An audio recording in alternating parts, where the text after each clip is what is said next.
What's up, Titans fans, and welcome to another episode of Titans Global Podcast. I'm your host, Maximus Titan Fan, and not with us again this week is Link.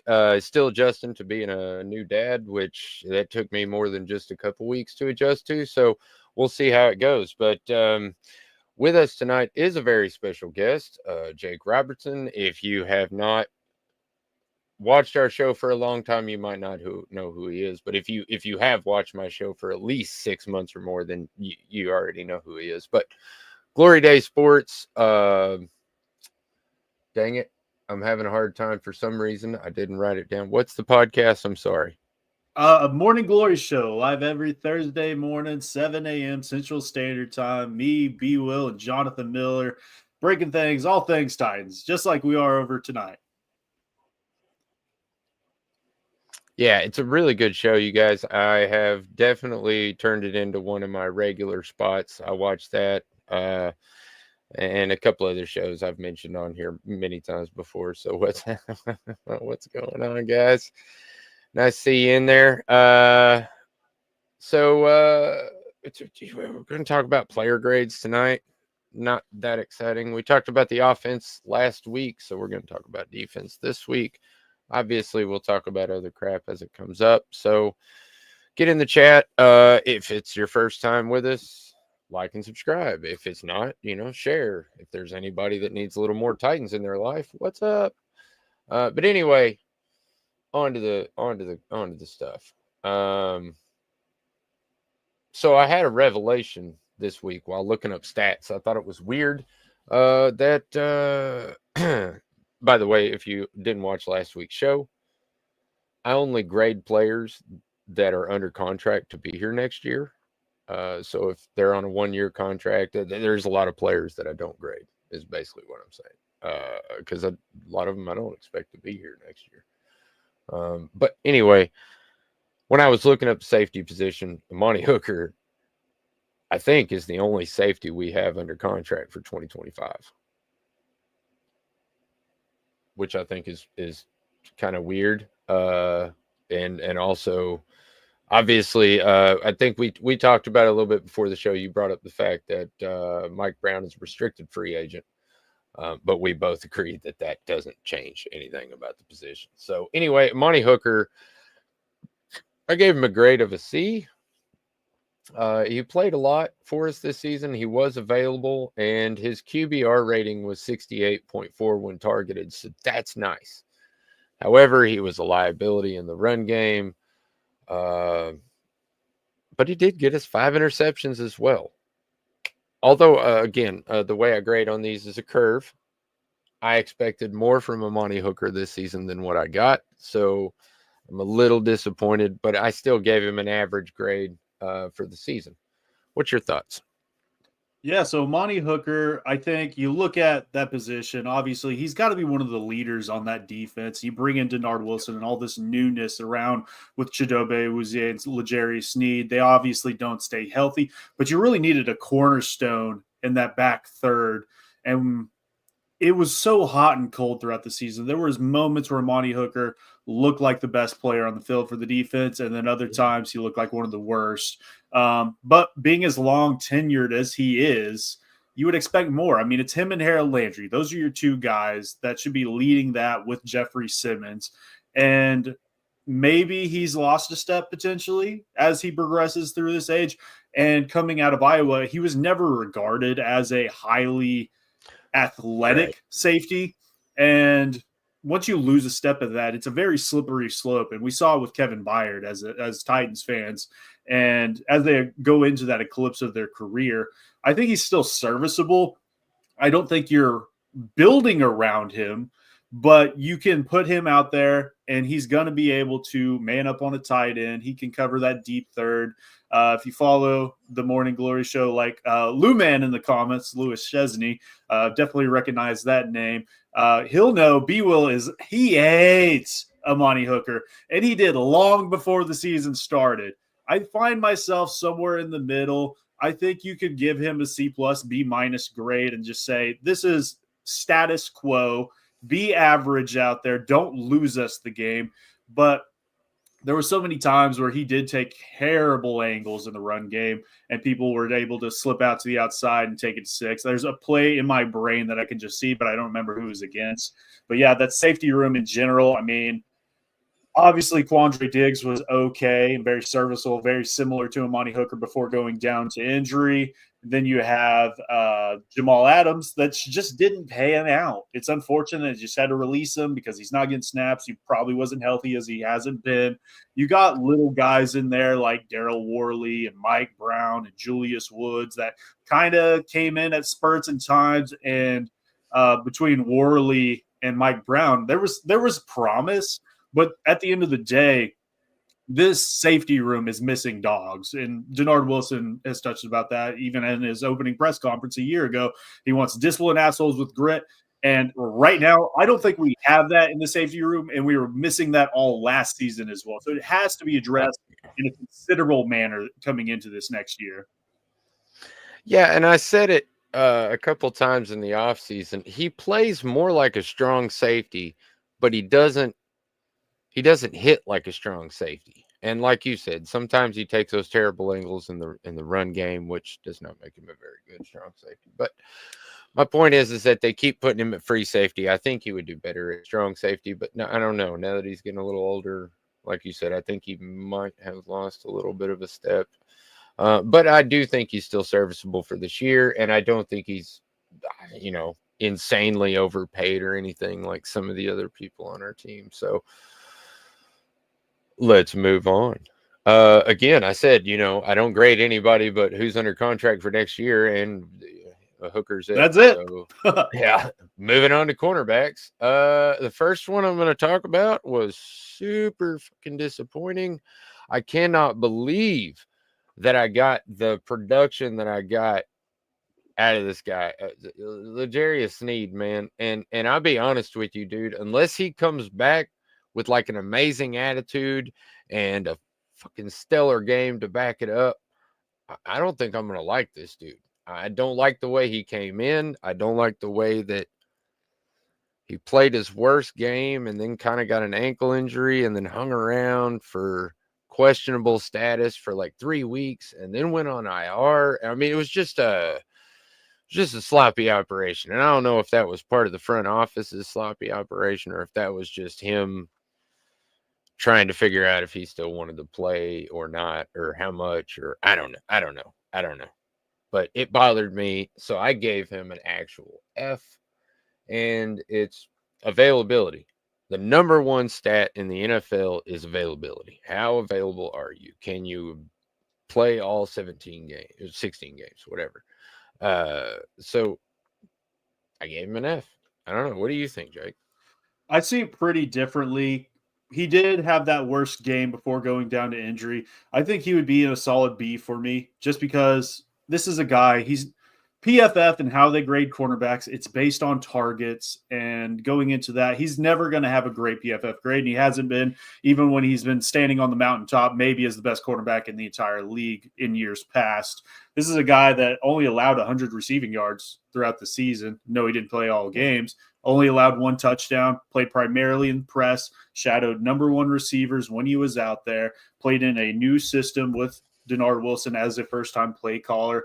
I think the injury going to IR pans out more to the Titans didn't have anything to play for very early into the season. This was never going to be a Super Bowl team. This is never going to be a playoff team. They were never going to be competing for the AFC South, especially with how it started. And we know he had the knee injury coming into it. And now we have the man that actually traded Mike Borgonzi, who was actually scheming that up with Chad Brinker in the back offices, as we now know, which I think he's going to be back. He should be healthier next season. We know sounds like he's dealing with more arthritis in the knee, and it's more so a pain tolerance issue than anything. I don't think it's going to hinder him throughout this season if they're competitive. It's resting it. He's not going to practice every week, just like he did in Kansas City. You're going to have to maintenance that as much as you can. And I think that's where a lot of these, I think Bergonzi and his team did a great job of that when he had him on staff. And the Titans, I think, are going to adopt a lot of those methods. And he's not going to be out there on the practice field. You're going to throw him out there on Sundays. You're going to throw him on a number one wide receiver. You're going to allow him to mentor guys like Jarvis Brownlee Jr. and Roger McCreary, even Chidobe, who is a veteran in his own right, for at least one more season before we see what happens there. And they might bring in another rookie this year. There's still room on this depth chart for another guy in the secondary. They'll be building around these new safeties and corners that they bring in this next season. I think corner in general along this defense, probably the deepest position that we have as of right now. And they're getting the guys that fit into the scheme. And I think that goes back to these corners. They're going to be pressing at the line of scrimmage. We know that. I don't know if Roger McCreary with an arm length really matches for what Denard wants to do in the slot. But at the end of the day, you have 3, 4, 5 bodies there to rotate in. I think the secondary can be very good. And I think we saw spurts of that this season even. And it's just, my guy's better than your guy. Let's get out there and get it.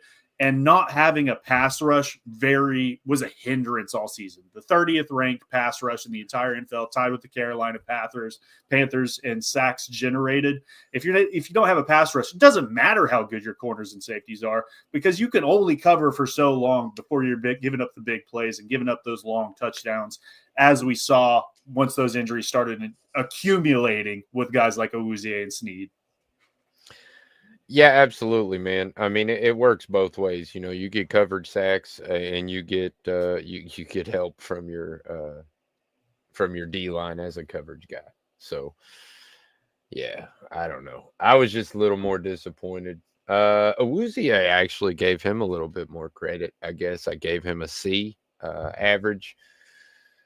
I wanted a little bit more from him, but the little bit that I saw, I really enjoyed, and I thought he played really well. The fact that he didn't start, was it the last game or the game before the last game? I can't remember, but I remember saying the fact that Awuzie did not start this game, even though he's healthy and we've seen him in action and everything. He should be. At that point, I kind of knew we were on, Tank City, but. Yeah.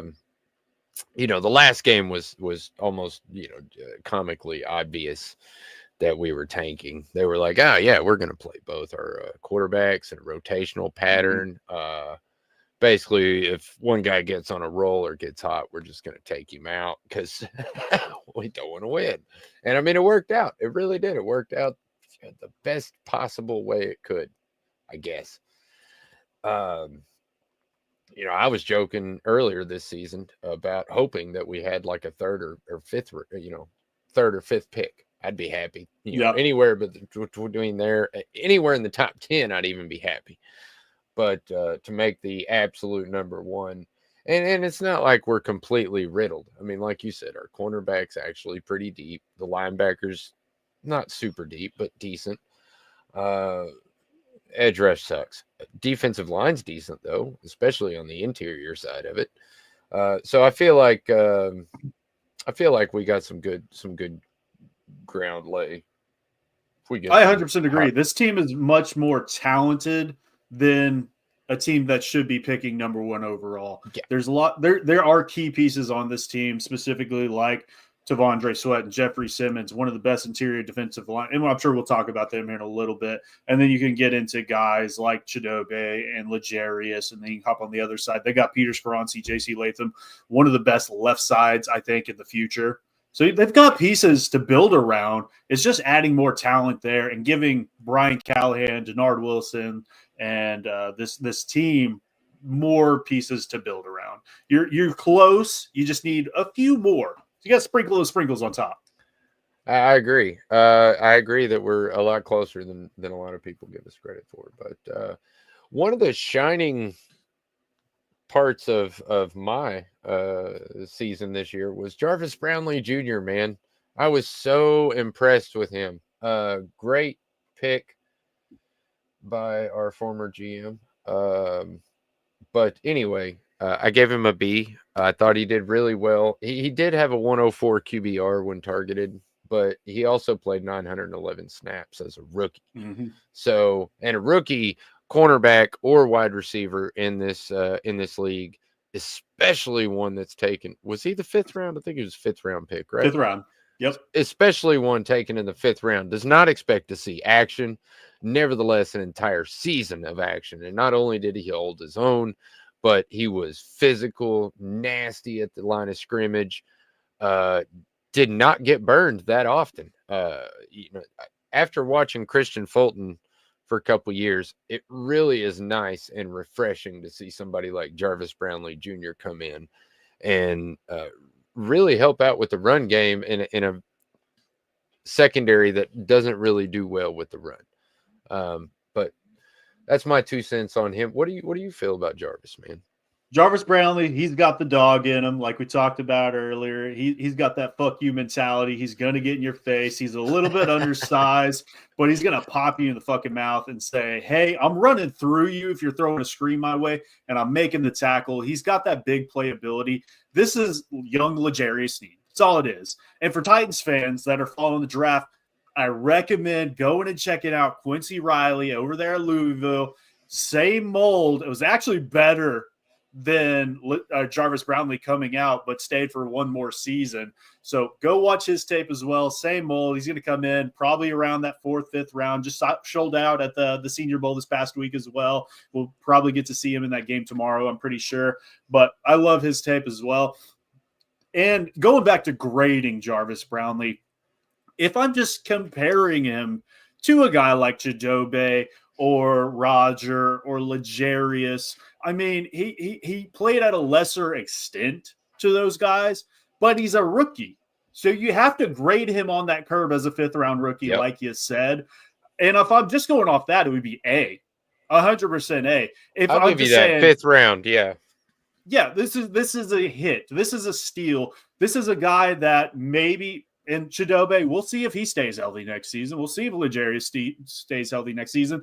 But if one of them goes down, I'm not fretting. I'm not worried that he will come in and he will be a viable starter with potential shadow ability.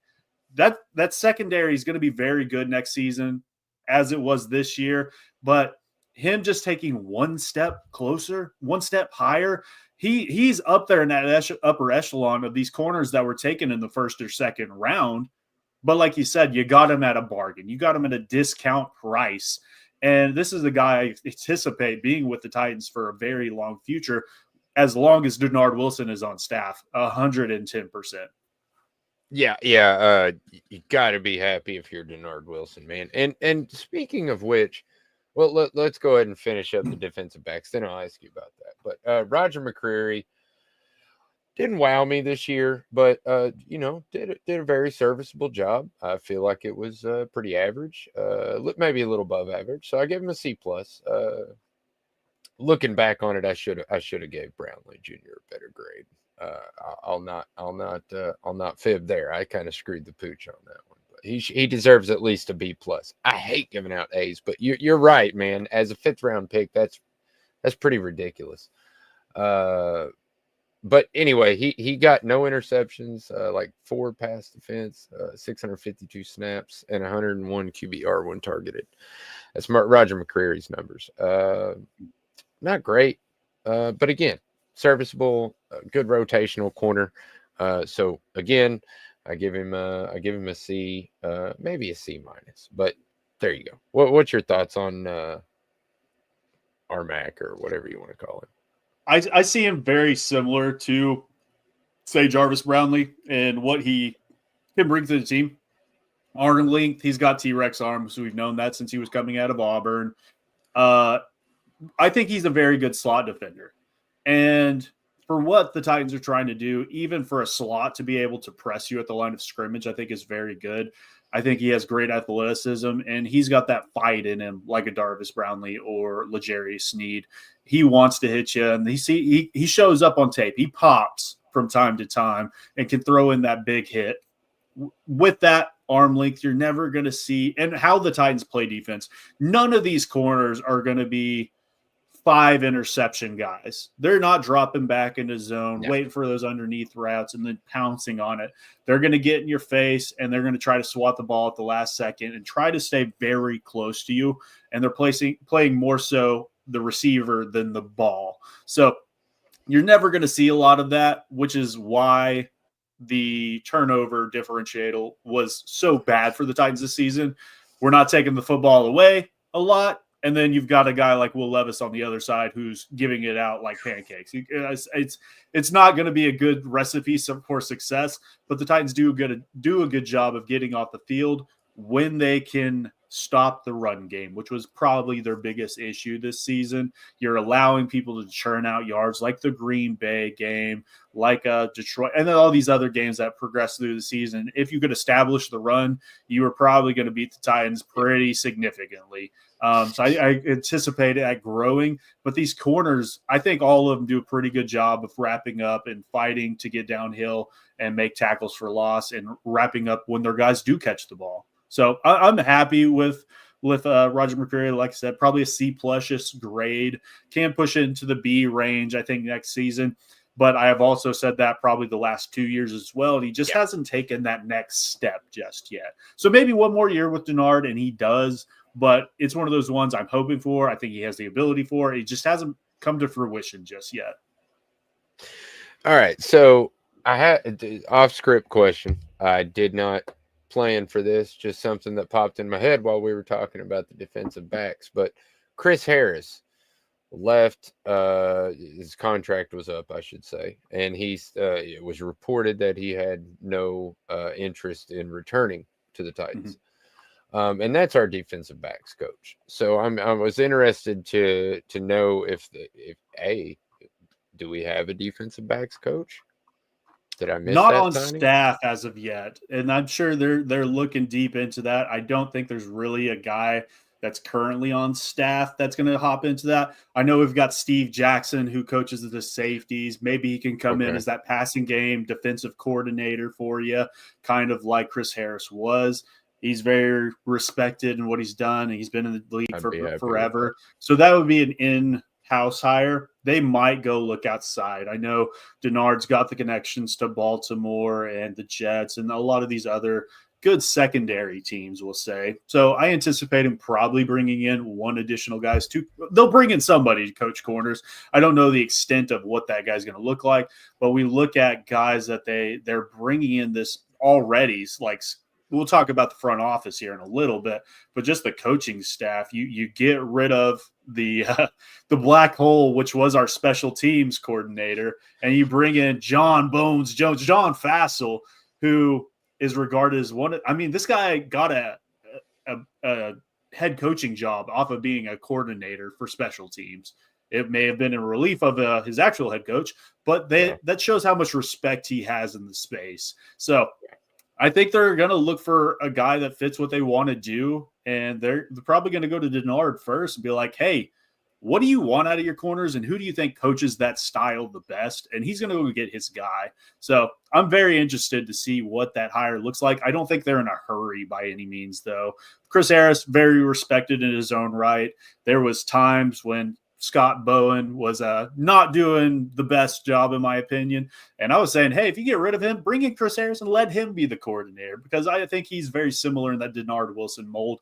He's probably going to go get another job somewhere and probably keep interviewing for DC positions as they come up. So at the end of the day, I don't think it's the end of the world. I don't think the corners were as good as they were because of Chris Harris. I think we would have put them in position, and we got Denard the guys he wanted. So I think we'll be okay.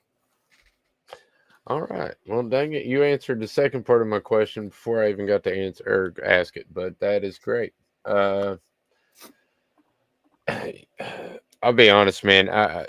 Denard Wilson was one of my favorite coach hires through the last offseason. Was excited about him from the day he got here.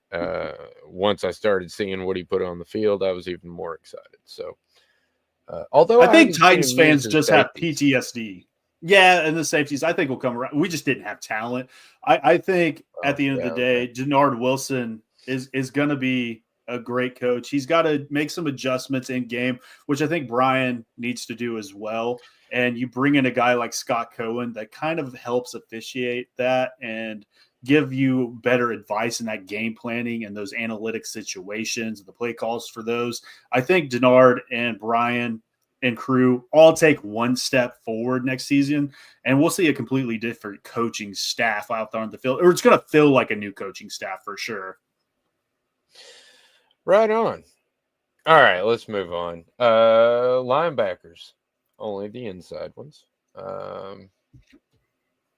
Man, Jack Gibbons, I feel kind of bad for that dude, man. He comes in relief and just goes off. You know, I think it was right after we got Jerome Baker or something like that. We just picked up somebody, and they didn't play for like 2 or 3 weeks because Gibby was playing so well. Mm. And then he gets hurt. Just crushing, man. I think he finished second in tackles last season. I don't know. I can't remember that stuff that great, but I feel like he was up there in the, you know me, I love the tackle leaders, can't help it. But just for the small bit that we saw of Gibby, I gave him a little bit above a C plus, C plus, B minus, whatever you want to call it. I just wish he had more time. Availability is the only reason he didn't get a great grade. Yeah, he only gets played in 7 or 8 games is what it looks like here. And the dude just steps up when you needed him to. Obviously, the Titans had a huge hole there at inside linebacker. They bring in Kenneth Murray, K9, and then there was guys pining out there on the national circuit for the Titans going, hey, let's look at Jerome Baker's. Let's bring him in as an inside linebacker. And he ends up going somewhere else. So it's Kenneth Murray, and you're looking at Jack Gibbons, and you're like, man, that's not the best. And then they draft Cedric Gray and James Williams, and you go, well, Cedric Gray's going to start next to Kenneth Murray. Yep. And then all of the reports are saying, nope, Jack Gibbons is playing better. He's probably going to be your starter. And then you get closer to the season. Okay, well, Denard Wilson, he brought in, or not Denard Wilson, Rand Carthon, he brings in Ernest Jones, one of the great inside linebackers that was on the trade market, and he's going to start. And then he starts, and he plays great. And then they get rid of him, and then you're back to, well, Jack Gibbons, he's going to come back in. And it's just that repeated motion. He is Nick Westbrook-Akine, but defense. That's all it is. Undrafted free agent, has good measurables, just isn't the best athlete, but does a lot of the little things at the linebacker position that you covet. And that's why he was successful for when he was out there. It's just he's going to have those plays where he's just out-athleted. He's Will Compton-esque in that right. So he's a great inside linebacker 3/4. You're just not wanting him to be a starter out there every single week, which is why, and I say this now, he probably will not be starting week 1 next season, but it's the same shit we said last year, and here we come and rolling into the season, and here comes the Gibby train, and then he's back out there again. So I'm going to say he's not, but who knows at this point in time. They have to address this position as well. They've got some young talent there around him, and maybe a guy like Cedric Gray or James Williams takes that next step forward. Obviously, James Williams converted safety, really didn't start playing inside linebacker till like a year ago this week. Yeah. He started there in the Senior Bowl. Senior Bowl goes off tomorrow. So that's how long he's been playing the position. You're just hoping he can continue to progress. Cedric Gray out of UNC just didn't have the play strength that you really needed from him, and he's still developing that NFL-style body. I think he should bring in a lot of good traits there. But, yeah, Jack Gibbons, God bless him. Love you to death. Just not the best. I got to go like C+, though. All right. I mean, I give you no grief over that, man. Again, James Williams, yeah, he was a little bit of a surprise for me. Otis Reese, Cedric Gray, those kind of guys for me.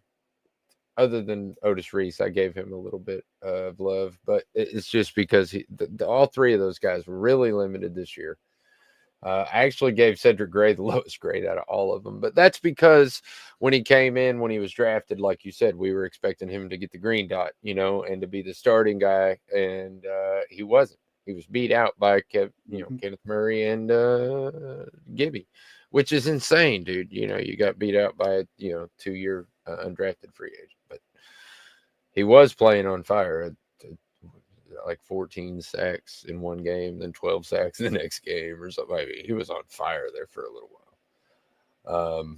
But yeah, Kenneth Murray. I don't really like the pick. I never did. I really still don't kind of like the pick. But I guess he's good for sacks.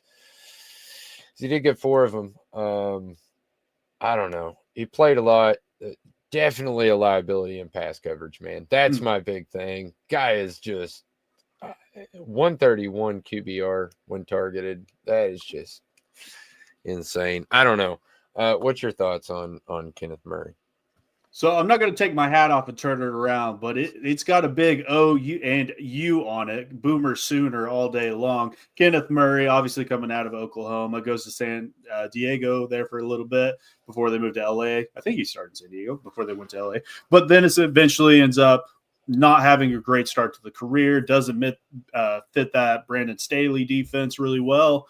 He ends up walking, comes over here. I think Kenneth Murray is a good leader more than anything. And like you hinted on, complete liability in coverage. He's never going to have that in his skill repertoire. This is a guy that you need to be pulling off the field on third down or in passing situations. There's a reason he gave out, I believe, 6 touchdowns this past season in coverage.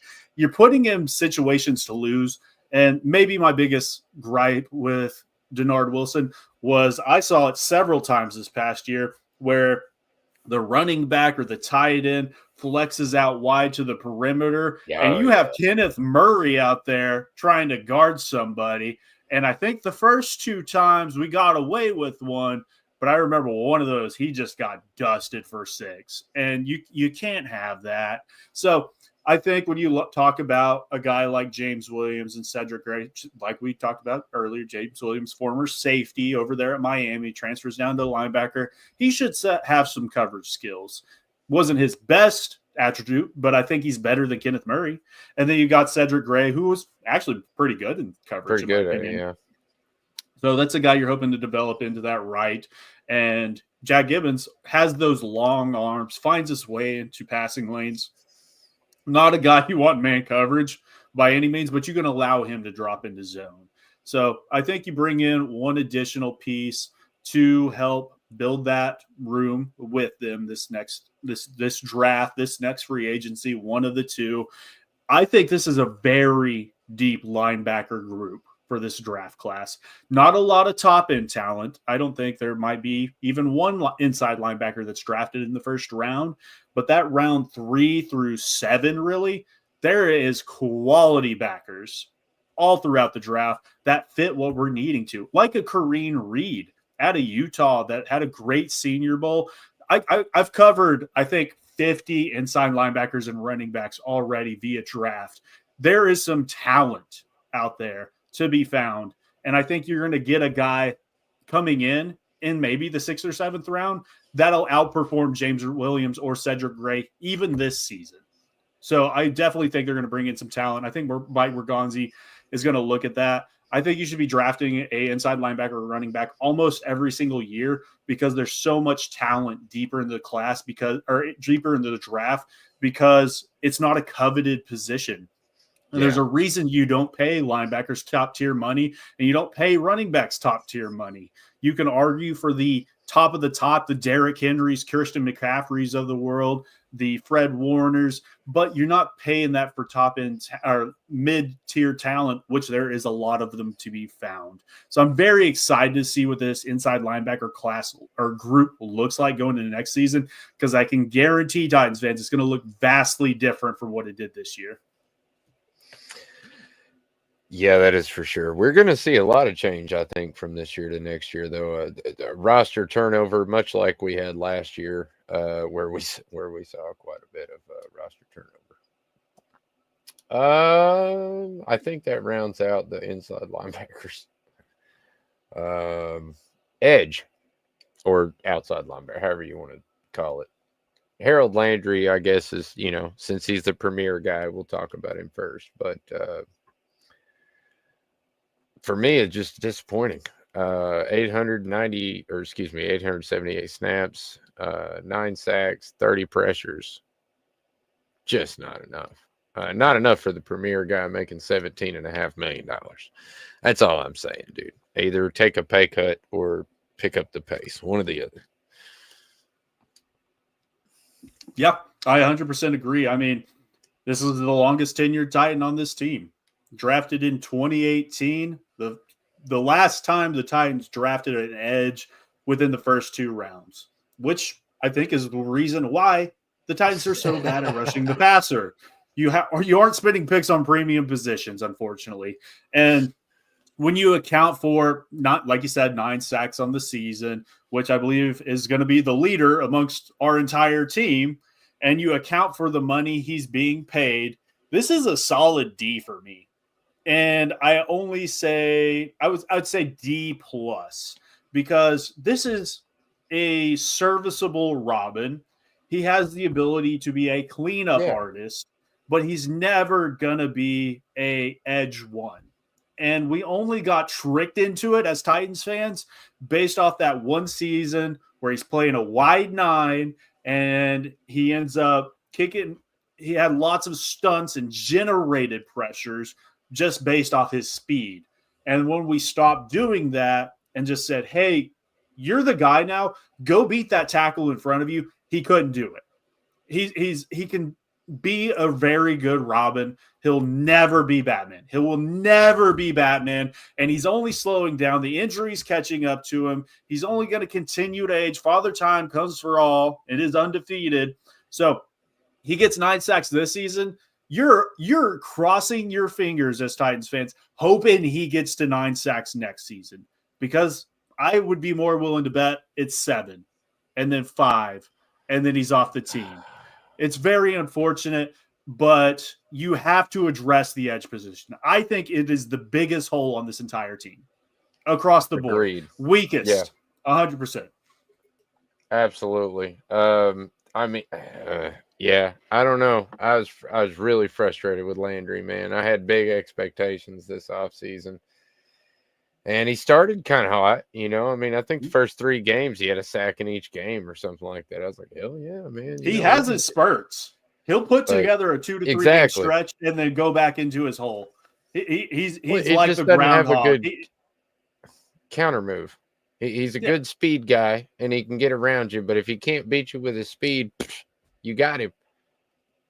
Yeah, he's got a great ghost move. He's got a great 2-hand swipe, but it's tackles know how to beat him. And if they're just as athletic as him, even slightly behind, and they have that length, it pretty much just shuts him down. And when you look at these speed or these rushers that use their speed, I won't say he's just a speed rusher, but if he is limited in that right and they take that away from him, he doesn't have a backup plan. Yeah, it's still, even as old as he is, and we use old very loosely. I think he's younger than I am, but he still premeditates his pass rush more often than not, is what it looks like to me. And it's not good enough. It's not good enough. We have to improve this position 110%. Yeah, definitely. I mean, for me, he's a trade candidate if we can find somebody dumb enough to take on that contract, or just maybe even a cut candidate. I don't know. I was about to bring that up. I think the Titans save north of 10 mil if they cut him this season. I'm pretty sure. And I know we're not hurting in the cap space by any means, but the way Chad Brinker, Mike Berganzi have talked about this, how they want to approach free agency and whatnot, they don't want to be frivolous. They want to be thrifty. And right now, you're buying a Gucci bag, or you're buying a thrifted shirt for $50. For Gucci money. Yeah, exactly. So you have to look at that within yourself and go, is this the future? And can we improve this situation? Can we cut this $10.5 or $10.5 million? And can we go get somebody else in free agency for maybe half the price that has similar production? You have to address absolutely. Yeah, and I think that the answer is yes, and I think that's why he's either he's not going to be here or he's going to be making less money. I can't see any other way. Um Hang out 40 seconds. We'll be right back. Got to give love to the sponsor. What's up, Titans fans? Maximus Titan fan here. Are you in need of professional excavation services? Look no further. Red Zone Builders has the expertise, experience, and equipment to handle all or any excavation project, big or small. Whether you need land clearing, site preparation, trenching, foundation excavation, or any other excavation services, they have you covered. Their team of skilled professionals work diligently to ensure your project is completed safely, efficiently, and to your satisfaction. Trust the experts at Red Zone Builders to get the job done right. Told you it wasn't that long. We're in the midst of talking about the outside linebacker, edge rushers, whatever you want to call it. Arden Key is next. Very average, man. I don't know. He's got a great personality and vibe, and I really wanted him to succeed because of that. I like people with good personality, but I mean, I guess he did all right. I'm not going to give him, I gave him a B.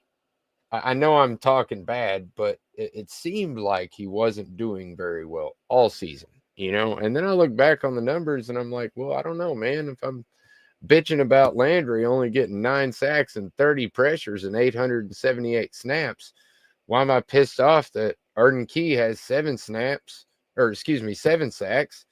on 734?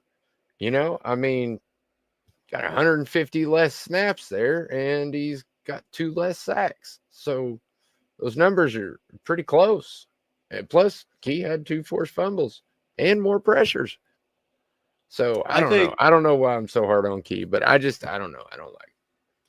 you can rest easy because I'm going to be much harder on Key, and I would give him a solid F. Arden Key, I think, is the worst starter we have on this defense currently.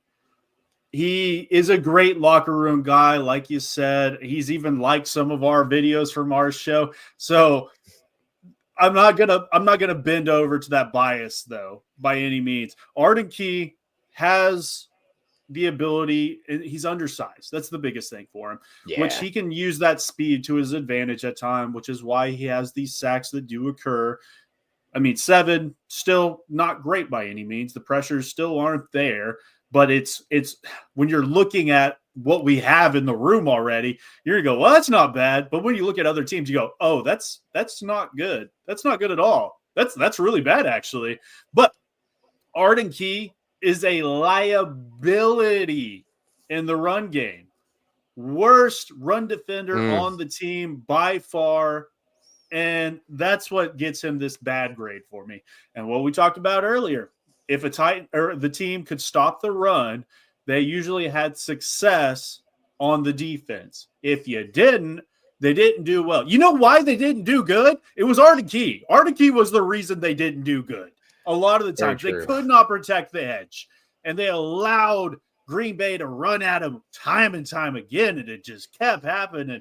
And you couldn't do anything to stop it because you didn't have the Jimmies and Joes to match up with those X's and O's, unfortunately. So Arden Key, he's a situational pass rusher. That's what he was coming into the season. And that's what even the front office and the coaching staff said. They said he's a situational pass rusher, probably not a good starter. Well, guess what? He ended up starting for you. And then you dig your own bed. You dig your own grave at that point in time. So if you have him situationally out there on third down, I think when you go back to what he did in San Francisco in that stint there, I think he was only there for a year. What got him paid by the Titans, and we'll say paid very loosely, it got him that contract with the Titans. Yeah. It was based on him kicking inside and rushing the passer as an interior defender, not on the edge. Right. I think you could keep him on this team next season and allow him to do that stuff, allow him to work off stunts. But you have to put somebody out there on the perimeter in those running situations. And maybe they brought in a guy like Jalen Harrell out of Michigan in the 7th round and said, hey, you're a 7th round pick. We're going to need you to step in and actually play a significant amount of snaps. And I know you weren't good at Michigan and you were more so a role player than anything, but and I know it's hard being a bad college defender and then being a good NFL defender. Usually it isn't going to work out in your favor. So I think you're going to address the position with multiple people this offseason that we're in now. Yeah. And that's going to be via the draft and free agency. And in my opinion, you need 2 new starters. And I'm not sure exactly you can do that in one offseason and have good success, but you have to bring in the pieces to set up the future. So I don't think this edge group will be good. Even, and we'll talk about the draft later, even if you got an Adul Carter, it's still not going to be a top even 16 pass rush, in my opinion, but it would be improved. So you just have to take that next step forward, keep building upon that. You draft, you coach up, and then you retain, which is our new model with this front office. So I'll be very interested to see what this coaching staff gets to. But yeah, again, Ardenke, solid F for me. Love the guy though. I agree that he did not play great, and total liability in the run game. Oh my God, Jalen Harrell, poor guy. Like you said, was not.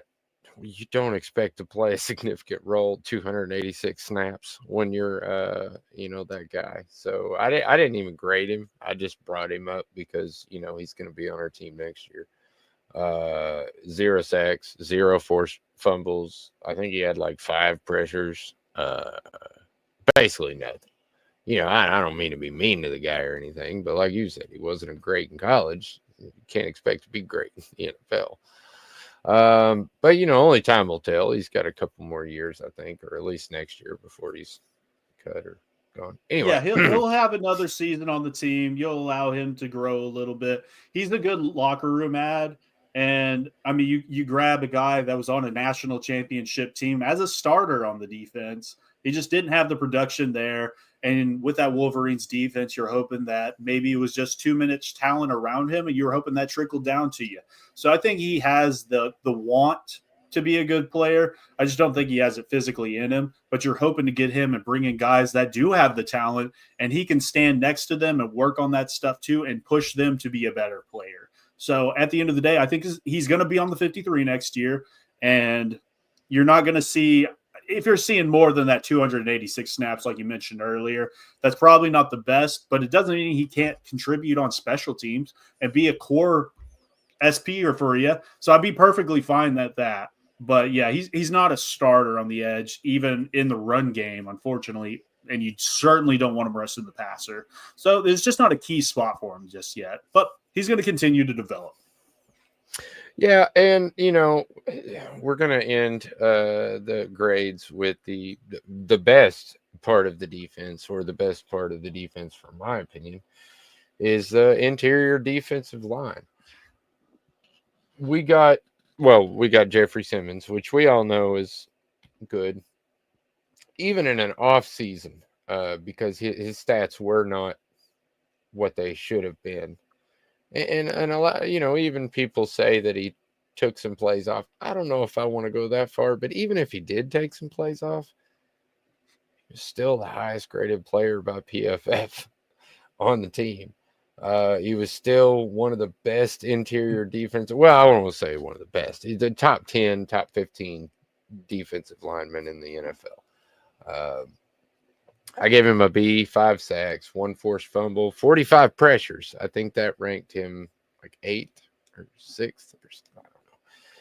I don't know. At 806 snaps, played a lot of snaps. I don't know. A lot of people have said that he's played off snaps, and I definitely saw times towards the end of the season where he did not look like his dominant, normal self. But he did that last season towards the end, and then we found out he was playing on a bum-ass ankle. So, yeah, I'm going to give him the benefit of the doubt and just say that, he's fucking awesome, and he'll be back to his awesome self next year, especially now that he knows he's got a partner in Sweat. I would go slightly lower. I would give him a solid B-. You're paying him top 10 money. I expect him to be a top 10 player. And like you mentioned, he's got the ankle injury that he dealt with. He had the Tommy John's injury that he didn't have surgery on that played through the season. And he was productive at times, taking off snaps. I mean, defensive tackle, interior defensive line, thankfulest position. The stats, not super worried about. If he got the 10 sacks, that'd be a really great season. And my biggest gripe with him is this is the guy that is supposed to be your leader. We're talking numero uno. You get a new coach, and when they hired even Rand Carthon 2 years ago, who was the first player he called? It wasn't Will Levis. It wasn't Ryan Tannehill. It was Jeffrey Simmons, because he is supposed to be that guy. They work out the contract. You get him paid. And then he comes in this season and the injuries occur, but it's just another excuse because we see it every single season. You talk about him, and Titans fans will push him up even to the stratosphere as maybe a potential number one interior defensive lineman in the league. He's just not that. He's not. And the work ethic, I'm not sure. And I'm just going off rumors that I've heard. I don't think that's currently there. And he is a rah-rah guy, but I don't think he influences others as a leader. Yeah. And you see it with the penalties in countless situations. You see it with the false starts or the roughing the passers or the unsportsmanlike conducts. He's trying to beat the shit out of Buck Reisen in practices. At the end of the day, and I've come full circle on this. Last season, I thought he was the best player on the team. This season, I think it's the same. But last year, I would have. There wasn't a picture in my brain where you could trade Jeffrey Simmons, because you're not going to get a first round pick out of him. And we're talking about last season, even to this year. You're not going to have that happen. So there's no way I'm moving him. But if I'm coming into this season and somebody even offered me a second, I might entertain it. You throw in a fourth, I'm probably taking it. And that's just where I'm at this point in time, because interior defensive line, not a premium position, in my opinion. You need edge. You need corners. You need quarterback play. You need these other people to build around, and that's what you see from good teams. Sorry to break it to Titans fans, but the Titans are a poverty franchise as of right now. There's a reason you're picking number one in the draft and you haven't been good for 2 seasons. You have to get good players at positions that matter. And Jeffrey Simmons, if he's on the team, I'll be very happy with him. I'm sure I'll gloat him up as I do every season since he's been on the team. And he'll have good spurts. But at the end of the day, I don't think his wins above replacement are making a huge difference amongst this team currently. And I hope this changes, because I love Jeffrey Simmons. But as of right now, I got to just see it. I'm tired of just saying it. I want to see it on the field, and I want it to translate to wins, and I want it to translate to big plays. Yeah, I mean, I'll be honest with you, dude. Jeffrey Simmons, I've said it a bunch, is my current favorite player. But I have a little bit less,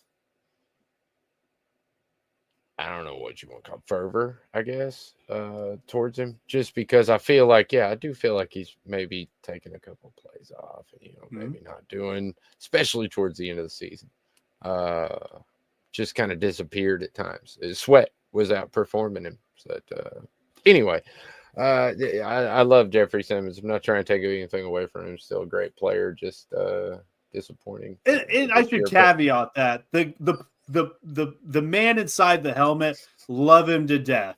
Yes. The play he's giving us on the field, not the biggest fan of as of right now. But the gentleman that is Jeffrey Simmons, I love him. I love him. I love his tenacity and how he talks to media and all of the things that we've seen even coming out of Mississippi State. But I need to see more plays that benefit the team. Yep, absolutely. Huge surprise, T'Vondre Sweat. I mean, I wasn't surprised that he was a dominant force. I was surprised how many snaps he played. I was also surprised that, like I said, sometimes he outplayed Simmons. 23 pressures, 700 snaps for this big fella. And he was dominant most of the time, and we saw that big. I love watching big dudes run, but he pulled that stiff arm, man. I feel bad for whoever that was on their Oh offense that got yeah. stiff armed.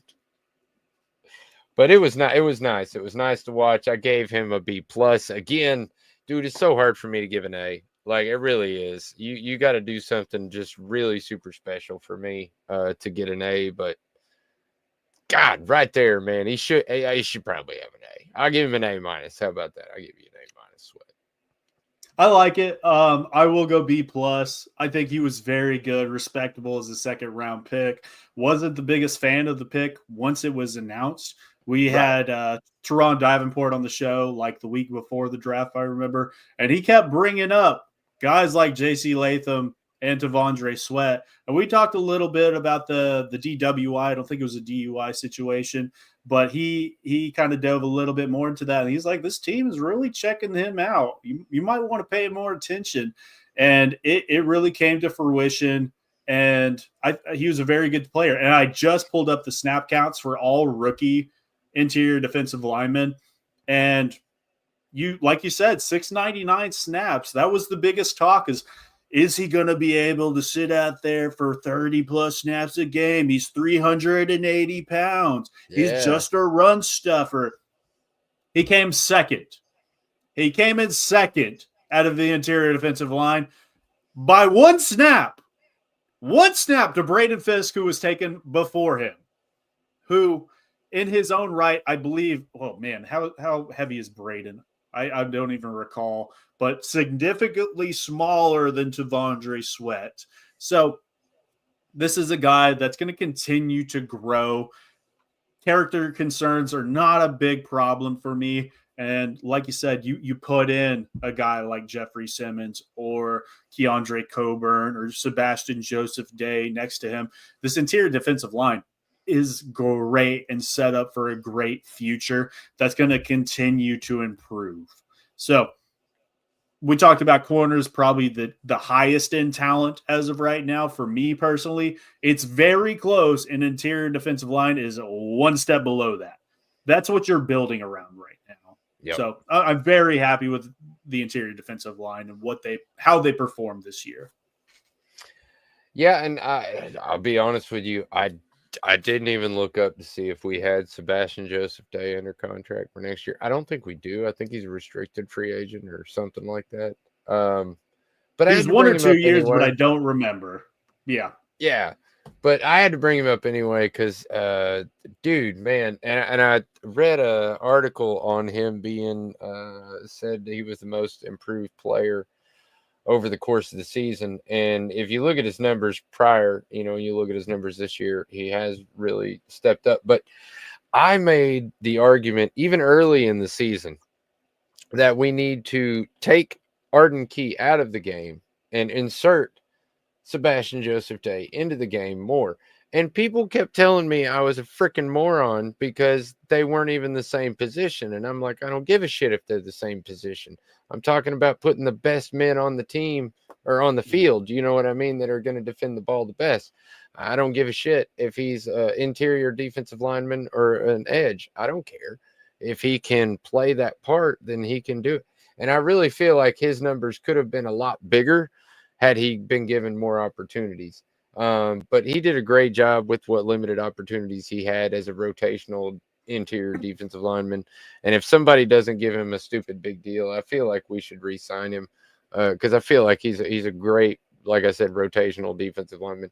Obviously, I don't want to give him a bunch of money, but still, honorable mention should be, in my eyes, should be re-signed. Yeah, as a rotational interior defensive lineman, I'd probably go B minus, C plus for what he gave you there. But I mean, he started the season hot. I believe he had that sack on Caleb Williams in week 1 and continued to grow throughout the season. And you just didn't see him on the field as much as we probably would have liked. He had under 500 snaps, if I remember correctly. It's him, Tavondre, and Jeffrey Simmons. Those are your three. Let's say Jeffrey Simmons or Tavondre Sweat weren't on this team, though. He could have came in and been very serviceable as a starter for you. So I do love SJD. It's we talk about Kenneth Murray earlier in that Brandon Staley defense, and it just didn't work out to how he plays. Same thing kind of goes to SJD. Yeah.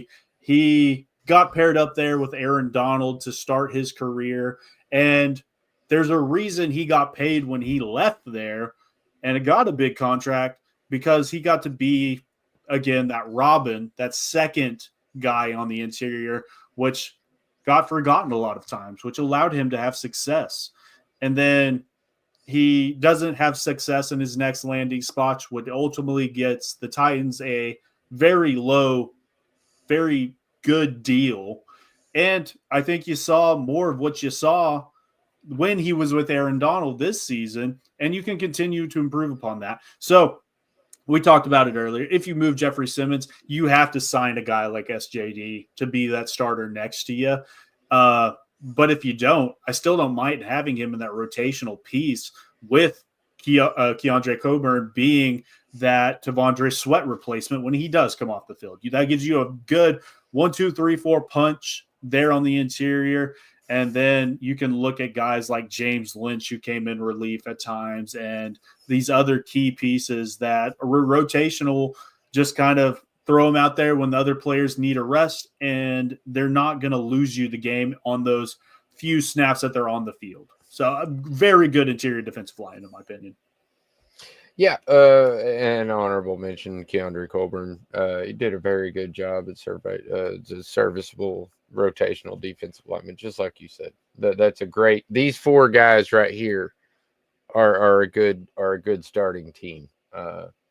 Yeah, and like you said, if we unload Simmons, we definitely need the other 3 to stay with the team. Hmm. So other stuff, it's getting pretty late in the show, but I've still got some shit I want to air out. But I have been quiet about it because I didn't exactly know what I would. No, I knew exactly what I wanted to say, but it was a lot of expletives, and there's just no there's no good content in that. But Keyshawn Johnson, man, surely you've seen the clip of him talking with Sanders on the. I don't know, some kind of talk show that he does With Dion or podcast. Shador? No, it was with Dion, and they were Okay. talking about basically how shitty of an organization the Titans were, and that he wants Shadur to be the first draft pick, but he doesn't want Shadur to go to Tennessee because he thinks they're a shit organization and that they can't get any kind of quarterback development, which that part, I guess he's kind of right, but I think that really depends on the staff. And I just think the Titans have never really had a great quarterback development staff, unless you count LaFleur, but he was only here for 1 year. But anyway, Yeah. that's my point. And besides, I think Keyshawn Johnson honestly has some kind of grudge with us anyway. He took that job at Fox, where he made, I think, 1/10 of what he would made with us as a football player. So it was almost like a slap in the face way back then.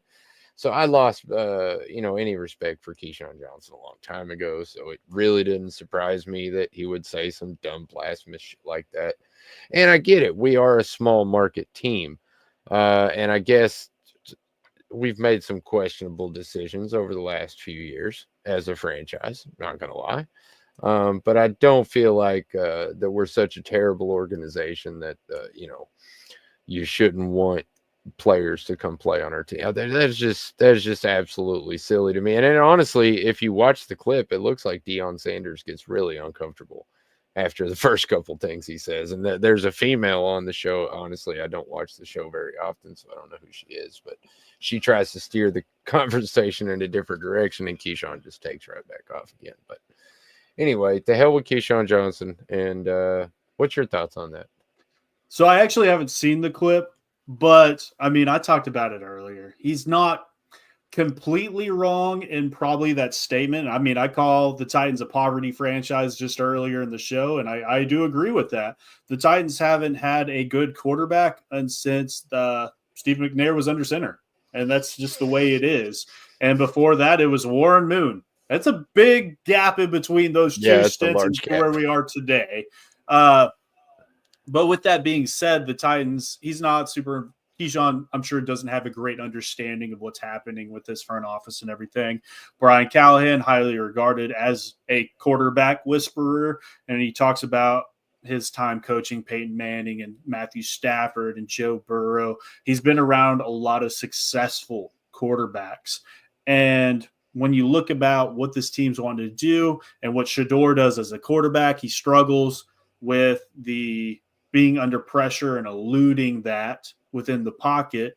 This offensive line, not great yet, but when I look at guys like Brian Callahan out there coaching and Bill coaching the offensive line, you go, this is an investment opportunity. I'm getting in early, and that's what Dion thinks about. He is a business-driven individual, and that's how he got his job at Colorado. And he uses that publicity and that media. And if I'm looking at Nashville, hey, no ifs, ands, or buts. We had the lowest view percentage out of any NFL team last season. That's what it is. We know the numbers. We were 32 out of 32, but I also know Nashville's getting a new stadium, and they're the fourth largest growing city in the U.S. So that tells me there's going to be people like Dion, and even if you don't like Dion, it's this Conor McGregor effect when he was at the eclipse of his career in MMA. Hey, you might not be a fan of him, but I'm either cheering for him to win or I'm cheering for him to lose. But regardless, I'm watching him fight. I'm watching. And it's the same thing with Jake, the Paul brothers and all that stuff. That's what Dion's all about. He's brought it up before, I think multiple occasions now, that he would be fine with Shador coming to Nashville. And as of right now, still my QB1 over Cam Ward. It's damn close, though. I've like flirted around with the possibility of Cam would jump him. But as of right now, it is Shador because I had him as even QB1 last season in the middle point of the collegiate season. So I think the talent is there. He fits what Brian wants to do with this scheme. So, Keyshawn, I mean, it's media and it's the national scale, and they're just trying to get clickbaity views. So I understand what he's trying to get at, even without watching it. But at the end of the day, I don't think it means anything either way. I watched Cam Newton talk about the Dallas Cowboys are tanking for the number 1 pick now because they hired Brian Schottenheimer and all this other stuff. I mean, that's just national media. That's what it's going to be.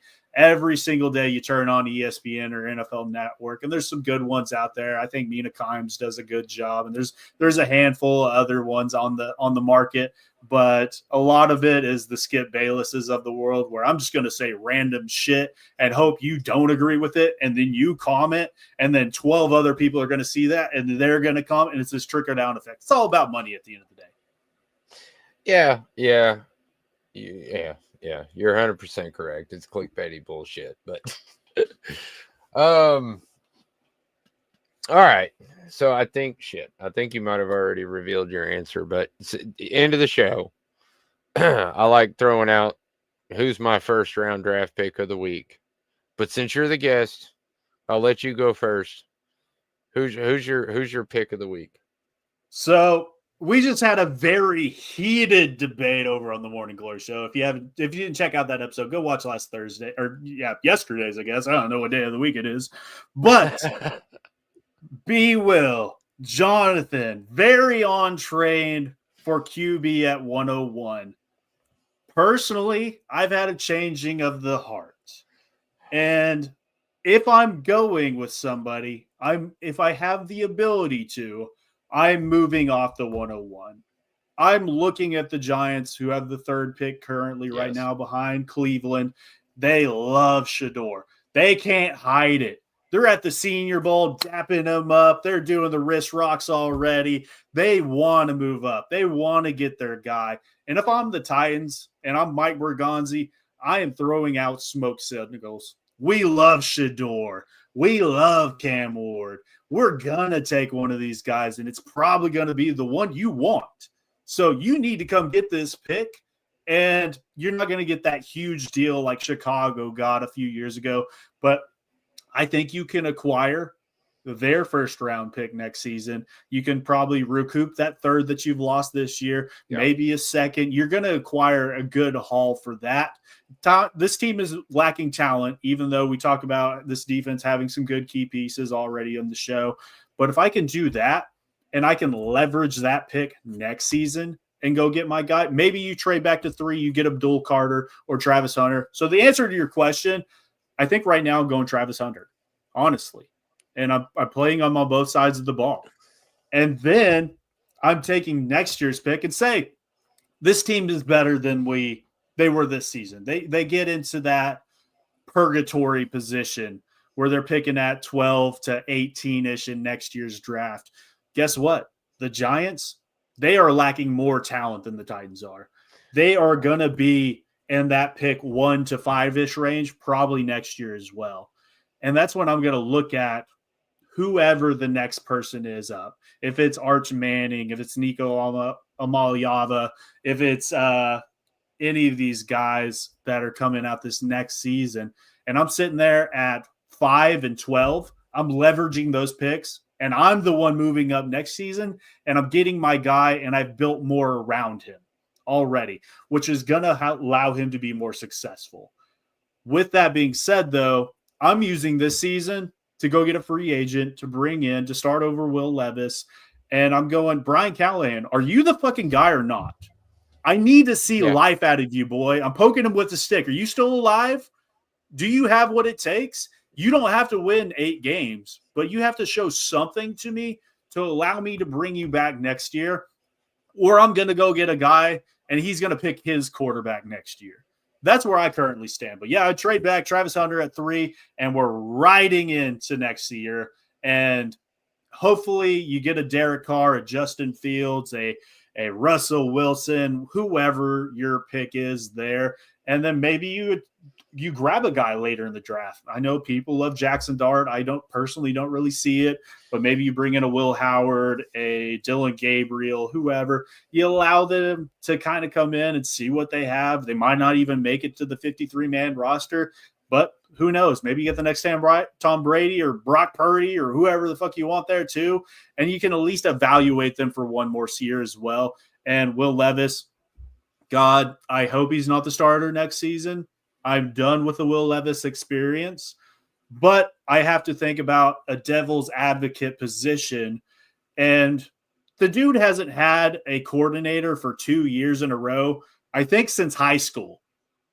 You go in, you go to Penn State, you end up at Kentucky, you got Liam Cohen, he moves on to the NFL, you bring in your next one, you depart to the NFL the year after that. You come in, you got Tim Kelly, who's trash, and then you bring in Brian Callahan, and you're trying to learn this new system, which was completely different than any of the other ones you've done in the past. You didn't have success. You had that little spurt of life, and then it probably looked worse than it did the rest of the entire year at the very end. So there's so many options that you can go through this season in those scenarios. But personally, I'm moving back from 1, and I'm going Travis Hunter or Abdul Carter. Those would be my 2. I get it. I understand. Honestly, if I can move back to the Giants position and still take Cam Ward, then I'm super happy. And that's another thing. I want to touch on that briefly before I let you go off. I'm in the mindset, if I'm grabbing a quarterback, and that's the decision, and maybe Brinkers and Bergonzi's ear and say, hey, if you want this job, and when they hired him, we're taking a quarterback at 101, you can pick your guy, but we have to draft a quarterback. And if that's what's happening behind the scenes, I don't think it is. But if that was the case, I don't want them moving back and taking the quarterback. I want them taking the quarterback at 101. I want that to be clear. I want you to have conviction and say, this is my fucking guy. I'm not risking him going to somewhere else at 1 or 2.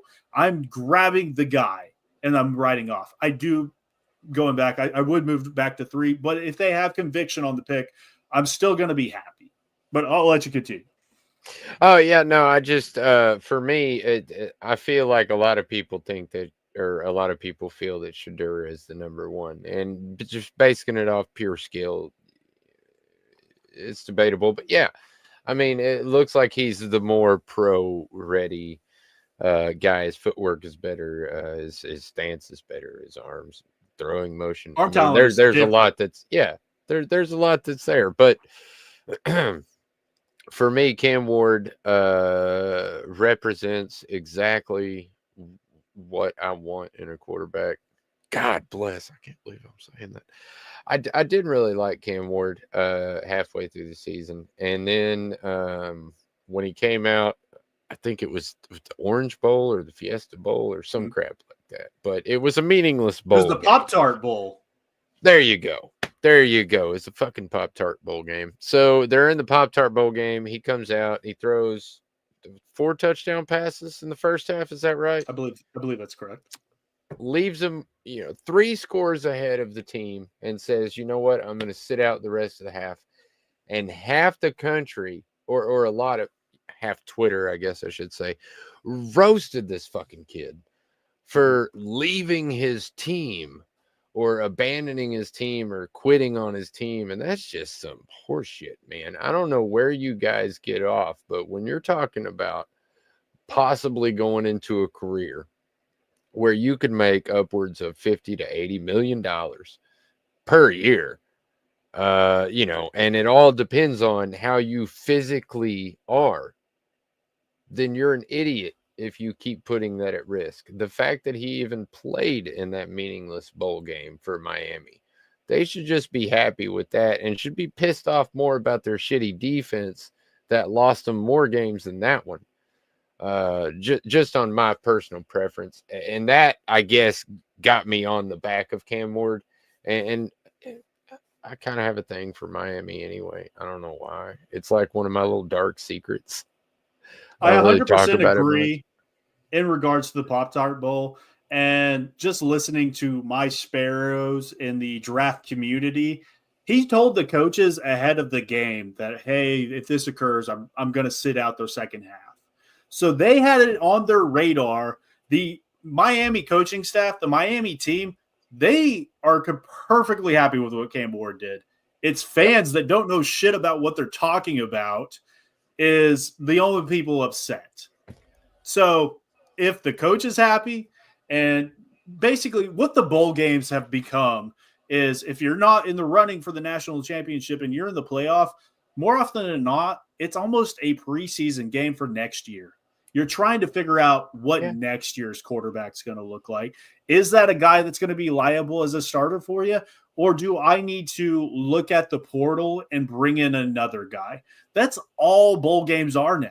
And like you mentioned, Cam Ward, he's a senior. He's playing with millions of dollars on his leg. He only takes one play for one of those tackles to trip over somebody, land on his knee, and then you're looking at a second or third round pick, and you've lost millions. So I think he is a leader. I think he brings a lot of the intangibles. I don't know if I want to say this, but he looks similar to what a Patrick Mahomes looked like coming out of Texas Tech. Not saying he's going to be Patrick Mahomes. I am not saying he's going to be Patrick Mahomes, but he has that calmness in the pocket. And when you look at what Patrick did back when he was at Texas Tech against games like Oklahoma, when him and Baker Mayfield are combining for like 140 points scored in an evening. Stupid. Cam Ward has a lot of that moxie to him, and he has those almost what I call fuck you throws with that arm talent. He can be off kilter. It can be a sidearm, and he puts it on the dot. Or you see it in the bowl game where he's standing there flat-footed, and he's just like, yeah, I'm fine. You're not rushing me. You're not going to touch me. I'm just going to throw it off to the flat, and he's good. So I think he has a lot of those innate talent and attributes that you can't teach, which is the one thing when you look at Shador, he's had all the teaching in the world. He's been taught by Tom Brady. Yep. He's been taught by all these coaches. He's been groomed into this position. But at the end of the day, there's some things you can't teach to him. And I think that's where you come into the physical side of things. So I'm fine with either of the guys. I want that to be very clear. I do think both of them are first-round talents. There's lots of draft media that have talked about, well, either of these guys would be QB8 in last year's draft. Well, QB8 or whoever was coming out last season that had it ranked, it was like right there with Michael Penix, who played decent for Atlanta, and they're building around him, and he beats out Kirk Cousins this year. So QBs in a nutshell are a shit show coming out of the draft. It can go 100 different ways. Yeah. If we knew what it was going to be, Trevor Lawrence would be a 6-time Super Bowl champion right now. I think he's been to the playoff one time, maybe twice. Yeah. But that's where we're at. He is, well, nah, I ain't going to say he's the biggest bust because there's a lot of idiots out there.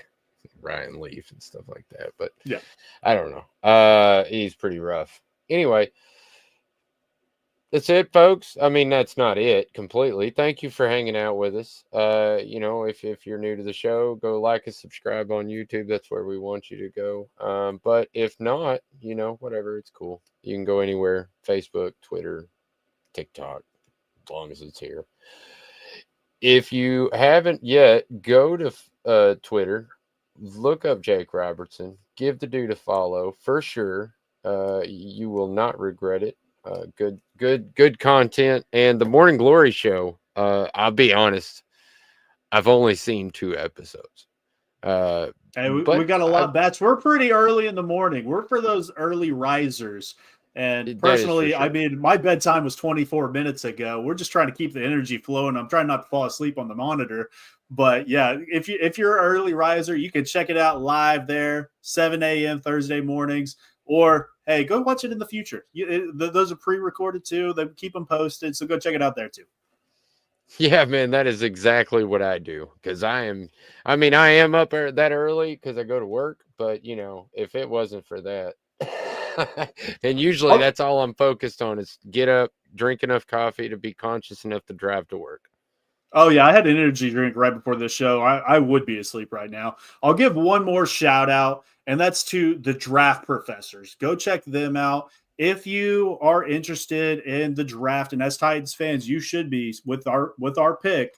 If you don't want to pay for PFF subscription, and you don't get those 7-round mock draft simulators, go over to Draft Professor. Check that out. We have all of our rankings on there as well. I think it's just as good as the draft simulator. It's updated daily. You'll see lots of great content. And we have a YouTube show over there as well I think we have 30 plus draft professors. I think 6 of us are in Mobile this week talking the Senior Bowl and all those things. So if you're interested in diving deeper into the draft and you don't want to just hear the same 1 through 32 talk every day that you'll see on national media, go give them a follow as well. Jim Wickens, me, Josh Townsend. There's 100 of us over there. So go give Draft Professors a follow as well. All right, man. That's awesome. Thank you for hanging out with us again. And I know we'll have you on the show again, probably before we even get into the damn season.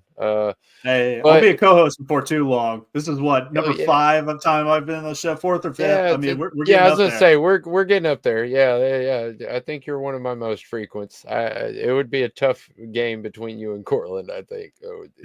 Anyway, thank you for hanging out with us. If you whatever, I'll see you next Friday. Tighten up. Peace out.